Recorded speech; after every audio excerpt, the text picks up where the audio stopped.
हाय प्यारे बच्चों, कैसे हैं आप मेरे प्यारे बच्चों। आज हम लोग बहुभुज और उनके भुजाओं और कोणों के बारे में पढ़ेंगे, समझेंगे। प्यारे बच्चों, ये बहुभुज टॉपिक बहुत ही इम्पोर्टेंट है। ये आपके राष्ट्रीय योग्यता आधारित परीक्षा, सैनिक स्कूल प्रवेश परीक्षा, नवोदय विद्यालय प्रवेश परीक्षा, TET, CTET, TGT, SSC, RRB, UPP, UPSI आदि जो एक दिवसीय प्रतियोगी परीक्षाएं हैं उसमें से कम एक प्रश्न बहुभुज पर रहता है। प्यारे बच्चों, बहुभुज और उसके कोणों पर रहता है, त्रिभुज पे रहता है, चतुर्भुज पे रहता है। तो यदि आप बहुभुज पढ़ लेंगे तो इससे आप त्रिभुज का, चतुर्भुज का जो कोणों से संबंधित प्रश्न है निश्चित रूप से हल कर लेंगे। तो प्यारे बच्चों, आइए हम बहुभुज को समझते हैं। प्यारे बच्चों, बहुभुज को इंग्लिश में पॉलीगन कहते हैं। बहुभुज एक तरह की समतली ही आकृति है जिसमें 3 या 3 से अधिक भुजाएं होती हैं। तो प्यारे बच्चों, 3 या 3 से अधिक भुजाओं वाली बंद समतलीय आकृति क्या कहलाती है? बहुभुज कहलाती है। अब आपके सामने यहाँ पर बहुभुज के चित्र हैं। यदि 3 भुजाएं हैं बहुभुज में तो उसको त्रिभुज कहा दिया जाएगा। 4 भुजाएं हैं, चतुर्भुज कहा दिया जाएगा। 5 भुजाएं हैं, पंचभुज नाम दिया जाएगा। 6 भुजाएं हैं, षष्ठभुज नाम दिया जाएगा। 7 भुजाएं हैं, सप्तभुज नाम दिया गया है। 8 भुजाएं हैं, अष्टभुज नाम दिया गया है। इंग्लिश में इसको हम ट्रायंगल कहते हैं। चतुर्भुज को हम क्वाड्रिलेटरल कहते हैं। पंचभुज को हम पेंटागॉन कहते हैं। षष्ठभुज को हम हेक्सागॉन कहते हैं। सप्तभुज को हम हेप्टागॉन कहते हैं। अष्टभुज को हम ऑक्टागॉन कहते हैं। इस तरह से इनका नाम नंबर ऑफ साइड्स यानी भुजाओं की संख्या के आधार पे है। प्यारे बच्चों, अब आइए बहुभुज के 2 मुख्य प्रकार कौन से हैं उसे समझ लीजिए। प्यारे बच्चों, एक होता है उत्तल बहुभुज, उत्तल बहुभुज, और दूसरा होता है अवतल बहुभुज, अवतल बहुभुज। इसमें क्या होता है उत्तल बहुभुज में? ध्यान से देखें।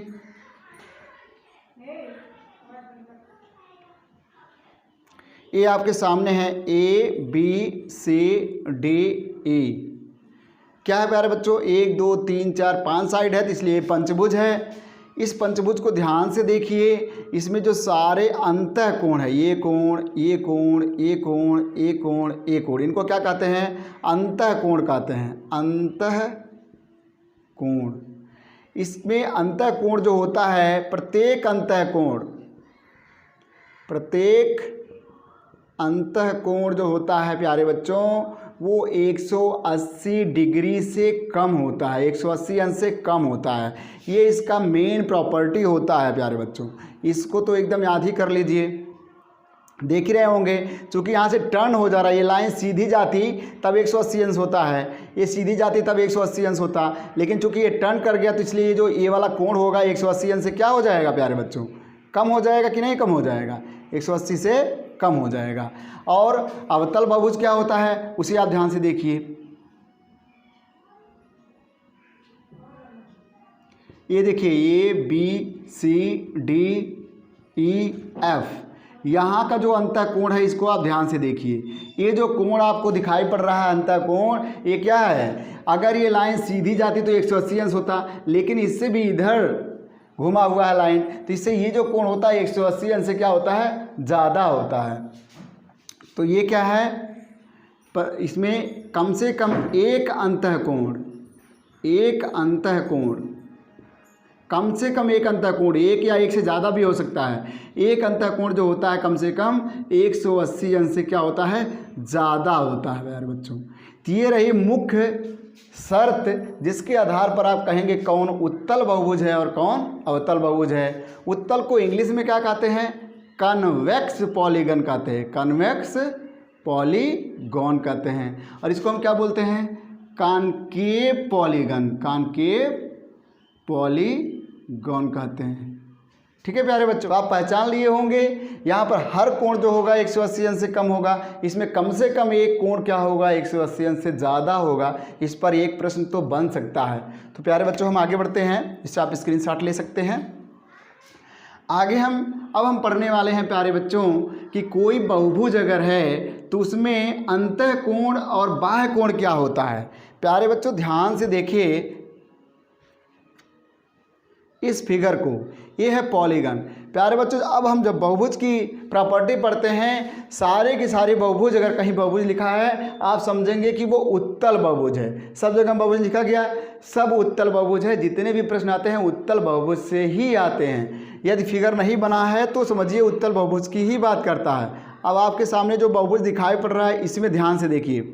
जब किसी बहुभुज की साइड्स को यानी भुजाओं को एक ही क्रम में आगे बढ़ाया गया, मतलब इसको देखिए दाहिनी तरफ बढ़ाया गया, इसको भी हम दाहिनी तरफ आगे बढ़ा देते हैं, इसको भी दाहिनी तरफ आगे बढ़ाइए, इसको भी ऐसे ही चल रहा है।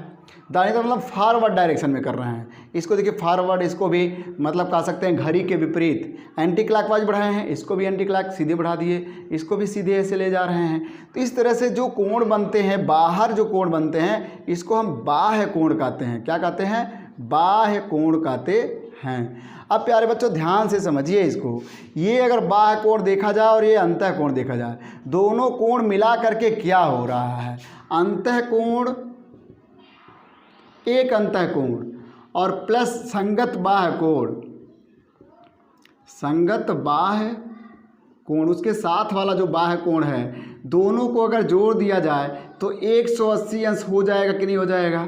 इधर का और इधर का एंगल मिला करके 180 अंश है।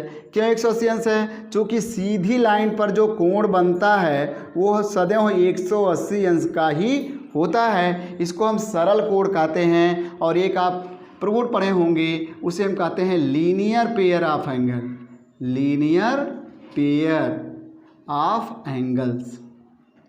जब दो कोणों का योगफल मिला करके एक सीधी लाइन बना रहा हो तो उसको हम लीनियर पेयर एंगल्स बोलते हैं। प्यारे बच्चों सरल कोण है ये, सरल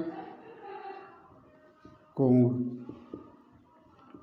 सीधी रेखा का कोण जो बनता है उसे सरल कोण कहते हैं। वो 180 अंश होता ही है। अब प्यारे बच्चों आप समझ में आ गया होगा, तो यहाँ पर मैंने लिख दिया है बहुभुज में एक अंतः कोण और संगत बाह्य कोण का योगफल 180 अंश होता है। इसे एकदम तैयार कर लेंगे। इस पर भी कभी अंतः कोण देकर बाह्य कोण पूछ सकता है, बाह्य कोण देकर अंतः कोण पूछ सकता है। अब प्यारे बच्चों हम आगे बढ़ते हैं।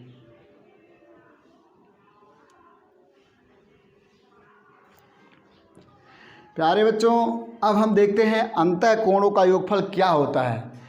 पहले आते हैं हम त्रिभुज पर। त्रिभुज के अंतः कोणों का योगफल आपको पढ़ाया गया होगा, शायद आप जान रहे होंगे, और नहीं जान रहे हैं तो देखिए हम फिर से बताते हैं। त्रिभुज के तीनों कोणों का योगफल 180 अंश आता है। और वो कैसे आता है आपको समझा देता हूँ। इसको देखने के लिए प्रूफ आप क्या करेंगे, एक लाइन ड्रॉ करेंगे PQ, जो लाइन क्या होगी इस साइड के पैरेलल होगी BC के। जब पैरेलल हो जाती है तो ये वाला एंगल B है, ये एंगल A है, ये एंगल C है। जो यहाँ न्यू एंगल बना है इसका नाम दे दीजिए 1, और इस साइड जो एंगल बना है इसका नाम दे दीजिए 2। हमने यहाँ खींच लिया है, क्या खींच लिया है? PQ एक लाइन ड्रॉ कर लिया है, बना लिया है, जो कि BC के क्या है, समांतर है। ये समांतर का चिन्ह है बच्चों, इसको क्या बोलते हैं? समांतर। तो ये लाइन समांतर जब होती है, तो समांतर लाइन जब होती हैं ऐसे, तो एक ये जो कोण होते हैं उनको हम एकांतर कोण या अल्टरनेट एंगल्स बोलते हैं। तो ये एकांतर कोण क्या है? बराबर होते हैं। तो यहाँ पर कौन कोण? एंगल 1 बराबर हो जाएगा एंगल B के, और एंगल 2 बराबर हो जाएगा एंगल C के। इसका रीजन होगा एकांतर कोण। एकांतर कोण जो है यहाँ पे बराबर हैं, क्योंकि लाइन, ये दोनों लाइन जो होती हैं पैरेलल होती हैं, तब एकांतर कोण बराबर होते हैं। इंग्लिश में कहा जाता है अल्टरनेट, अल्टरनेट एंगल्स। तो आपको ये दिखाई पड़ रहा है कि एंगल 1 और एंगल 2 बराबर हो गया। अब देखिए, अब यहाँ पर इस बिंदु A पर सारे कोणों का योगफल देखिए, कोण 1 धन कोण ए धन कोण 2 बराबर 180 अंश है। फिर क्या है, ये सरल कोण है, सरल कोण या सीधी रेखा पर बना कोण। सीधी रेखा पर बने कोणों का योगफल 180 अंश है।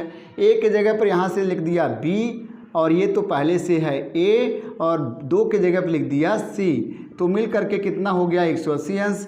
इसलिए angle A plus angle B plus angle C क्रम से लिख दिया, आ गया 180 अंश। तो इसलिए त्रिभुज के अंतः कोणों का योगफल क्या होता है, 180 अंश होता ही है। त्रिभुज पर बच्चों 2 कोण देकर तीसरा कोण जरूर राष्ट्रीय योग्यता आधारित परीक्षा में पूछा गया है, सैनिक स्कूल में पूछा गया है। इसलिए त्रिभुज का जो ये एंगल सम प्रॉपर्टी है, जो कोणों के योगफल वाली प्रॉपर्टी है, इसको याद कर लेंगे कि 180 अंश होता है। और यहाँ पर देखिए ये प्रूफ भी कर दिया आपके सामने है कि कैसे होता है। तो प्यारे बच्चों स्क्रीनशॉट ले सकते हैं, कभी भी ये प्रूफ करने के लिए आए तो कर सकते हैं। आगे बढ़ते हैं प्यारे बच्चों। अब हम देखते हैं कि ये त्रिभुज जो सबसे छोटा बहुभुज है, इसी के आधार पर जो अन्य बहुभुज हैं उसमें कोणों का योगफल क्या क्या हो सकता है। तो प्यारे बच्चों आज का टॉपिक पूरा इसकी जो कोणों से संबंधित समस्या आपकी हल होने वाली है। आइए देखिए चतुर्भुज में आइए, या चतुर्भुज को देख लीजिए। 1 2 3 4 हमारा चतुर्भुज है। आगे देखिए 4 भुजाओं वाली चतुर्भुज के साथ साथ पंचभुज बना लें। 2 3 4 5 ए बी सी डी ई हो गया। षष्ठभुज बना लीजिए। षष्ठभुज में 6 भुजाएं हो जाएंगी प्यारे बच्चों। ये देखिए षष्ठभुज बन गया। 1 2 3 4 5 6 A B C D E F. प्यारे बच्चों अब इसमें जो अंतः कोण दिखाई पड़ रहे हैं चतुर्भुज में 4 भुजाएं, 4 शीर्ष और 4 अंतः कोण हैं। इसमें 4 अंतः कोण हैं। पंचभुज में 5 भुजाएं, 5 शीर्ष, इसको शीर्ष कहते हैं, जहाँ मुड़ा हुआ है वहाँ शीर्ष होता है, ये शीर्ष है। तो इसमें 5 भुजाएं हैं, ये भुजा होती है, ये शीर्ष होता है। तो 5 भुजाएं, 5 शीर्ष, 5 कोण, 6 भुजाएं, 6 शीर्ष और 6 कोण होते हैं। तो ये आप देख रहे होंगे मैं 3 आकृतियाँ ड्रॉ किया हूँ। ये है n=4 वाली आकृति, ये n=5 वाली आकृति और n=6 वाली। ये भुजाओं की संख्या को बताता है। ये क्या बता रहा है, भुजाओं की संख्या को। तो यहाँ ध्यान से देखिए प्यारे बच्चों, इसमें अगर इसको हम एक विकर्ण बना देते हैं, क्या बना देते हैं, विकर्ण, तो यहाँ पर कितने ट्रायंगल बन रहे हैं, यहाँ पर देख रहे होंगे 2 ट्रायंगल, 2 त्रिभुज बन रहे हैं। कितने त्रिभुज बन रहे हैं, 2 त्रिभुज बन रहे हैं। और यहाँ पर मान लिए एक ही शीर्ष से इसको मिला दिया, इसको एक ही शीर्ष से आप बगल वाले शीर्षों को मिला दीजिए। तो यहाँ से मिलाएंगे तो कोई त्रिभुज नहीं बनेगा, लेकिन यहाँ मिलाएंगे त्रिभुज बनेगा। तो यहाँ पर देखिए 1 2, यहाँ 2 बना था, यहाँ फर्स्ट सेकंड थर्ड, यहाँ पर कितने त्रिभुज बने हैं, 3 त्रिभुज बन जा रहे हैं। कितने त्रिभुज बन रहे हैं प्यारे बच्चों, 3 त्रिभुज बन जा रहे हैं। यहाँ पर आइए, यहाँ इसी शीर्ष से मिलाइए, एक विकर्ण ये हुआ, एक विकर्ण ये हुआ, एक विकर्ण ये हुआ। तो यहाँ पर फर्स्ट सेकंड थर्ड फोर्थ, यहाँ कितने त्रिभुज बन रहे हैं, 4 त्रिभुज बन रहे हैं। कितने त्रिभुज बन रहे हैं, 4 त्रिभुज बन रहे हैं। आपको कुछ सिमिलरिटी दिखाई पड़ रही है, कुछ समानता दिखाई पड़ रही है। जहाँ देखिए 4 है वहाँ 2 त्रिभुज, 5 है तो 3 त्रिभुज, 6 है तो 4 त्रिभुज। इसमें से 2 घटाएंगे तो त्रिभुज मिल जाएगा। 5 भुजा है, 2 घटाइए तो कितने त्रिभुज बनेंगे, मिल जाएगा। यहाँ पर 6 भुजाएं हैं, 6 में से 2 घटाइए तो 4 त्रिभुज मिल जाएगा। यानी कितने त्रिभुज बन रहे हैं ध्यान से आपको देखना है। तो किसी भी बहुभुज में अगर एक ही शीर्ष से क्या कर रहे हैं, एक ही शीर्ष से विकर्ण बनाते हैं, एक ही शीर्ष से विकर्ण बनाते हैं, तो त्रिभुज कितने बनते हैं, n-2 त्रिभुज बनते हैं। अगर एक ही शीर्ष से अगर आप विकर्ण बनाते हैं तो कितने त्रिभुज बन जाते हैं, n-2 त्रिभुज बन जाते हैं। अब बहुभुज के अंतः कोणों का योगफल करना है, तो इस त्रिभुज के अंतः कोणों को जोड़ करके हम अंतः कोणों का योगफल निकाल सकते हैं। तो यहाँ पर त्रिभुज के अंतः कोणों का योगफल क्या हो जाएगा, 180 अंश, इधर भी 180 अंश, दोनों को मिला दीजिए तो 180 180 360 हो जाएगा। इसी तरह से यहाँ भी जितने त्रिभुज हैं उतना 180 अंश बनेगा ही बनेगा। तो यहाँ पर अगर अंतः कोणों का योगफल आता है, अंतः कोणों का योग अगर आ गया है तो n-2 गुणे त्रिभुज में जो कोणों का योगफल होता है वो कितना होता है, 180 अंश होता है। इसलिए आपको ये देखिए बहुभुज के लिए सूत्र मिल गया, बहुभुज के लिए फार्मूला मिल गया कि उसके अंतः कोणों का योगफल क्या होगा, n-2 इंटू 180 अंश हो जाएगा। आपको ये बताया गया कि n-2 तो त्रिभुज बन रहे होते हैं जब एक ही शीर्ष से मिलाते हैं, और ये त्रिभुज के जो तीनों कोण होते हैं उनका योगफल 180 अंश होता है। गुणा कर देंगे तो सारे जो इसके अंदर के एंगल्स होंगे उनकी अंतः कोणों का योगफल मिल जाता है। तो प्यारे बच्चे बहुभुज के अंतः कोणों का योगफल हमने प्रूव कर लिया है और वो कितना आया है, n-2 गुणा 180 अंश। कभी मत भूलना प्यारे बच्चों, और वीडियो को चुपके से देखते रहिए कि कैसे ये प्रूफ हुआ है कि n-2 इंटू 180 अंश हो जाता है। क्यों ऐसा हुआ, एक ही शीर्ष से हम उसमें त्रिभुज बनाते हैं तो n-2 त्रिभुज बनते हैं, यानी जितनी भुजा है उससे 2 कम त्रिभुज बनते हैं। तो इस तरह से बच्चों ये प्रूव हो चुका है। आप इसे स्क्रीनशॉट भी ले सकते हैं, वीडियो को बार बार देखेंगे तो हमेशा इस टॉपिक पर आप मास्टर बन जाएंगे। आइए बच्चों हम आगे बढ़ते हैं।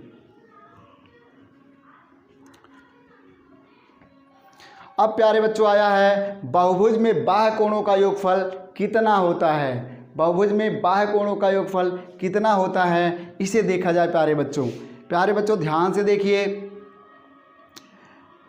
किसी भी बहुभुज को ले लीजिए,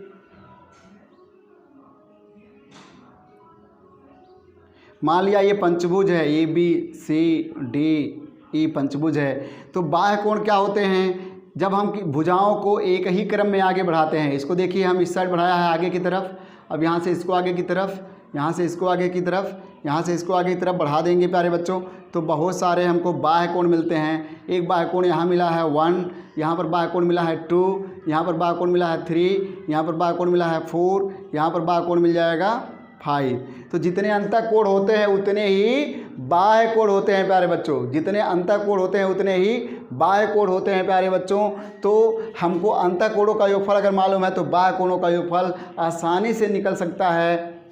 मान लिया कि हमारे पास पंचभुज ही है, पंचभुज को ध्यान से अगर देखें तो आप अंतः कोणों का योग एंगल A प्लस एंगल 5 अगर यहाँ ले लेते हैं तो 180 अंश है। इसी तरह से angle B plus angle 1 equal to 180 अंश है। एंगल C प्लस एंगल 2 बराबर 180 अंश है। एंगल D प्लस एंगल 3 ये भी 180 अंश है। एंगल E प्लस एंगल 4 ये भी 180 अंश है। 5 भुजाएं, 5 अंतः कोण और 5 बाह्य कोण होते हैं प्यारे बच्चों। इसको अगर हम जोड़ देते हैं तो angle A plus angle B plus angle C plus angle D plus angle E ये 5 कोणों का योगफल हो गया, plus angle 1 plus angle 2 plus angle 3 plus angle 4 plus angle 5 ये हमारे पास जितने कोण है वो बाह्य कोणों का योगफल हो गया। और यहाँ पर 1 2 3 4 5 गुणे 180 अंश इधर हो जाएगा। प्यारे बच्चों आप अंतः कोणों का योगफल ये जानते ही हैं। बाह्य कोणों का योगफल निकालने के लिए जितनी भुजाएं हैं, जितने शीर्ष से 180 अंश से गुणा करके आप इसका मान आपको निकालने के लिए अगर पंचभुज लिए हैं तो n के जगह n-2 इंटू 180 अंश आप कर लेंगे, प्लस ये बाह्य कोणों का योगफल है, बाह्य कोणों का योग हो गया प्यारे बच्चों। तो यहाँ पर पंचभुज है तो 5 ऋण 2 गुणे 180 अंश हो जाएगा प्यारे बच्चों, प्लस बाह्य कोण अगर ले लेते हैं, बाह्य कोणों का योग बराबर 18 5 90, 18 5 90 और 900 डिग्री हो गया प्यारे बच्चों। अब बाह्य कोणों का योगफल निकल गया है। बाह्य कोणों का योगफल 900 में से आप घटाने वाले हैं 18 × 3 = 54 540। चूँकि यहाँ पर आएगा कितना बेटा, यहाँ पर आ जाएगा ये 540, तब उधर ले जाके क्या करेंगे, घटा देंगे। आप घटाएंगे तो प्यारे बच्चों 360 ही आएगा, और ये सदैव ही आएगा, चूँकि सारे अंतः कोण का मान इस सूत्र से आप निकालेंगे, बाह्य कोणों को जोड़ेंगे तो 360 ही आएगा। और प्रैक्टिकल अगर आप समझना चाहते हैं, बहुभुज के बाह्य कोणों का योगफल 360 हम यहाँ मेंशन कर लेते हैं। अब प्रैक्टिकल समझिए प्यारे बच्चों, देखिए मानते हैं कि कोई कार है, इस रास्ते से चल रहा है, अब यहाँ से टर्न कर रहा है, तो ये ऐसे जब टर्न करता है तो एंगल 1 चलता है। कितना एंगल चलता है, एंगल 1 चल लेता है। फिर ऐसे जा रहा है, फिर टर्न करता है तो एंगल 2 चलता है। फिर ऐसे चल रहा है, फिर यहाँ टर्न करता है, टर्निंग यहाँ पर एंगल 3 हो गई। फिर यहाँ से आता है, यहाँ टर्न करता है, एंगल 4 टर्निंग हो गई। फिर यहाँ से आता है तो यहाँ चल जाता है, एंगल 5 हो गई। आप देख रहे हैं कि ऐसे कार गया था और ऐसे टर्न करते करते फिर ऐसे उसी डायरेक्शन में उसका फेस हो जाता है। कार ऐसे जा रहा था, फिर टर्न करते करते जब ऐसे आया यहाँ पे, फिर उसी डायरेक्शन में, यानी कार जो है ऐसे टर्न किया और ऐसे पूरा टर्न कर रहा है। इस तरह से एक रोटेशन का यहाँ टर्निंग हो रही है। एक रोटेशन का जो एंगल होता है वो कितना होता है, 360 डिग्री ही होता है। तो प्यारे बच्चों हमेशा कोई भी पॉलीगन ले लीजिए, कोई भी बहुभुज ले लीजिए, चाहे त्रिभुज हो, चतुर्भुज हो, पंचभुज, षष्ठभुज, सप्तभुज, अष्टभुज, सभी के सभी में बाह्य कोणों का योगफल कितना रहेगा, 360 ही रहेगा। उसमें कोई परिवर्तन नहीं होने वाला है प्यारे बच्चों। तो इस तरह से आपको बाह्य कोणों का योगफल भी बता दिया गया, कितना होता है, 360 डिग्री ही होता है। तो इस पर भी बहुत सारे क्वेश्चंस बनते हैं प्यारे बच्चों। बाह्य कोणों को दे करके अंतःकोण को निकालने के लिए कहता है, अंतःकोण देकर बाह्य कोणों को निकालने के लिए कहा जाता है। तो विभिन्न क्वेश्चंस तो किए ही जाएंगे। अभी तो आप समझ लीजिए बेसिक कॉन्सेप्ट क्या है, क्यों ऐसा होता है।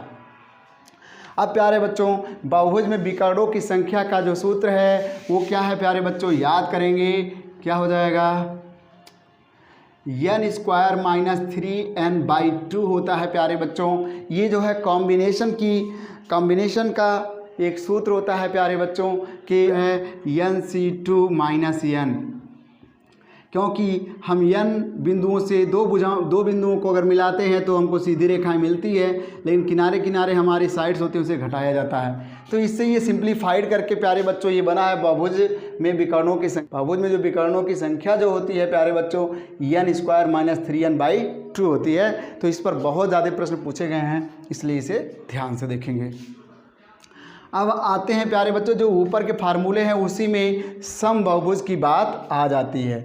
अब समबाहुभुज किसे कहते हैं, पहले इसे जान लें, उसके बाद तो सारी प्रॉपर्टी अपने आप ही हल हो जाएगी प्यारे बच्चों। तो समबाहुभुज क्या होता है प्यारे बच्चों, समबाहुभुज प्यारे बच्चों जो समबाहुभुज होता है, समबाहुभुज होता है जिसके सभी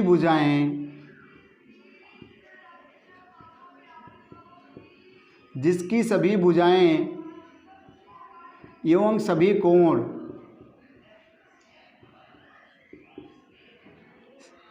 समान होते हैं।